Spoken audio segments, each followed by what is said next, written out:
you there and say it? Ready, Oh, this is Sergio Romo, and you're listening to Jim on Bass.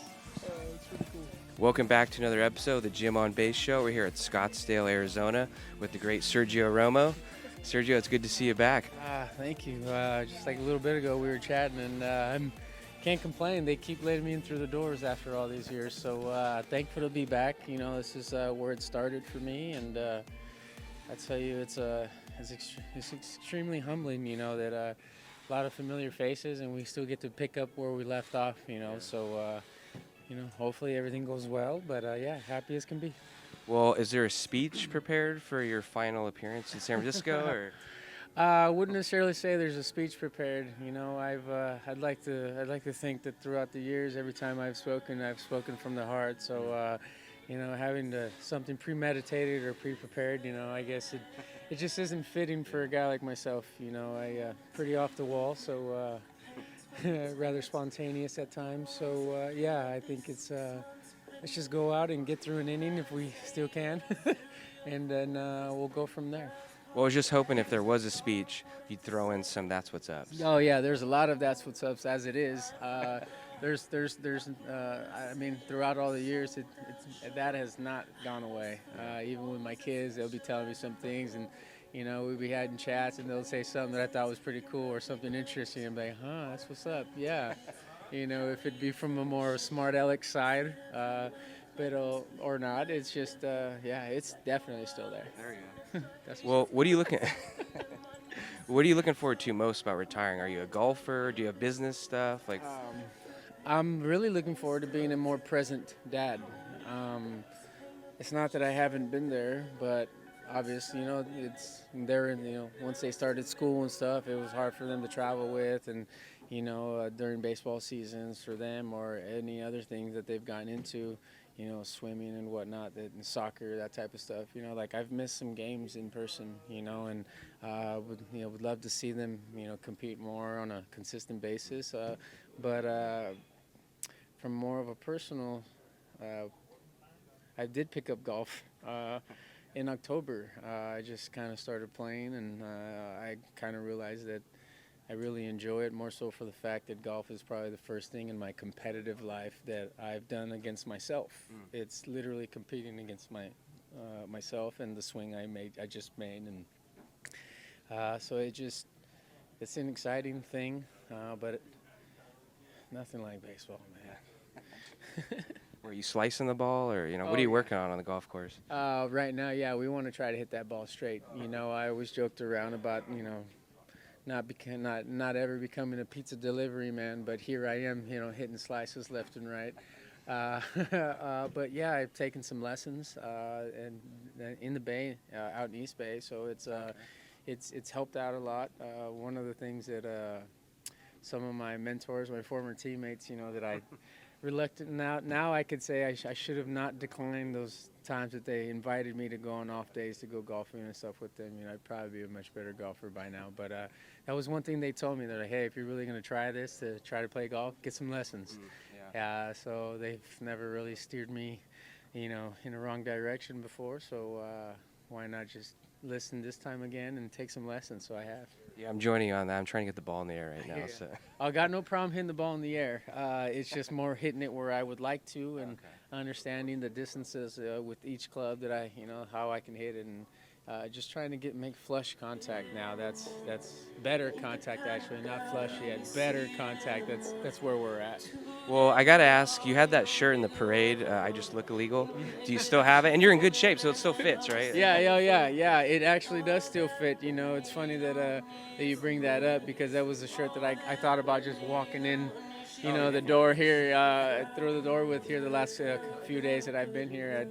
But that might also just be a shirt I wear come Monday, so that's kind of funny that you thought of that. Well, maybe I'm thinking you could take the mound and then rip the jersey open. Yeah, as I walked off the field, it's not a bad idea. Wow, it's like you were in my conversations with my that I've been having the last week or so. You know, there's just things that once they presented me this opportunity, I'm blown away by it. It's extremely humbling, just the fact that people think I deserve something like this, and understanding the teams I was a part of, understanding what we accomplished together, and the roles that I was fortunate to play. Like it's like I understand, but it's still it's really unexpected, but here we are. I think it was a lot harder to just decide to let it go, to walk away, and then to be able to accept that that's probably got to be it, or that was it. It's. I think this is going to help me really get to that point, and really just be able to sit back, put my feet up a little bit, and reminisce and see, how far we've really come together, in this organization, and let alone how long I've really played in this game. It's great accomplishment to make it, even greater accomplishment to stay. So. Well, speaking of staying, are you going to stick around? Because you got guys like Hunter Pence, Affel, Panic's back. Yeah. Are you kind of eyeing maybe a front office type job, or just being around? Well, I make a home in San Francisco still. My wife's from San Francisco, and very happy to call San Francisco home. I've been there for years. What area in the city? Oh yeah, we can't say it. I'm just kidding. Put it this way: I live about 6 houses down from a former GM of mine with the Giants. Okay, terrible area. Yeah, yeah, bad. No, extremely fortunate to be where I'm at, and very thankful that I get treated and still get received as well as I do in the city. People walk by, or I'll be like cross paths with, even folks that I don't know personally. They'll recognize and they'll say some things, and it's always, gratifying to hear, how there's a lot of smiles in different households, and I was, part of those teams that were able to make people smile. So and then with that said, I do feel that part of me needs to step away from the game a little bit, and if I do anything baseball right now in the immediate future, I think it's more with my sons. I've already seen more games in person this year.